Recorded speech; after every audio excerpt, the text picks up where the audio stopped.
Pemirsa, kita awali informasi yang pertama akibat ledakan sebuah lampu pelita. Satu keluarga yang terdiri dari ibu dan 3 orang anak di Kabupaten Maros mengalami luka bakar.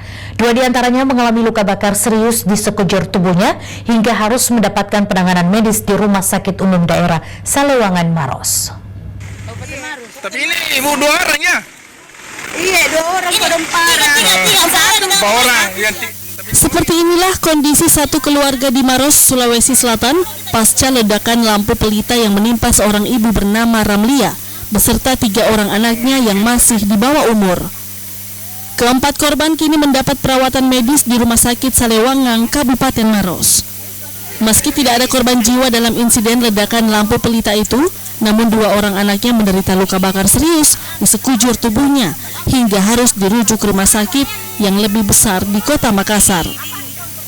Mirisnya, keluarga dari pasangan Ramlia dan Daeng Jaga ini tidak memiliki biaya yang cukup untuk pengobatan serta tidak memiliki BPJS. Sementara itu, sang suami hanya bekerja sebagai tukang bangunan yang tidak memiliki penghasilan menentu. Luka bakar yang dialami keempat korban bermula saat Ramlia hendak sedang menghidupkan lampu pelita untuk penerangan di rumahnya yang belum tersentuh aliran listrik. Tepatnya di Dusun Bahagia, Desa Bonto Manurung, Kecamatan Tompo Bulu. Namun naas menimpa mereka, lampu pelita berbahan bakar solar itu tiba-tiba saja meledak dan mengenai tubuh anak-anaknya hingga menderita luka bakar yang cukup serius. Bahan bakar solar untuk lampu pelita sendiri digunakan oleh Ramlia di rumahnya lantaran sulitnya mendapatkan minyak tanah. Sementara mereka membutuhkan penerangan untuk aktivitas di malam hari. Jam 6 Pak, jam 6 maghrib kejadiannya. Kenapa sih? Kenapa? Ya, di sana kan tidak ada lampuan Pak, tidak ada lampu listrik.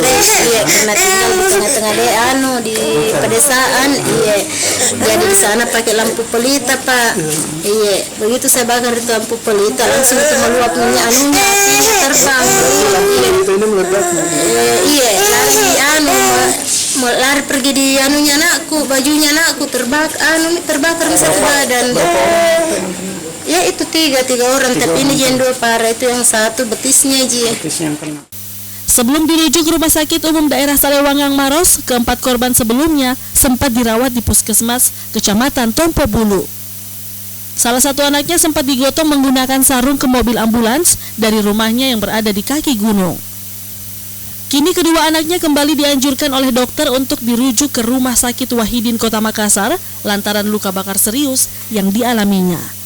Wibowo Wardoyo, Selepes TV.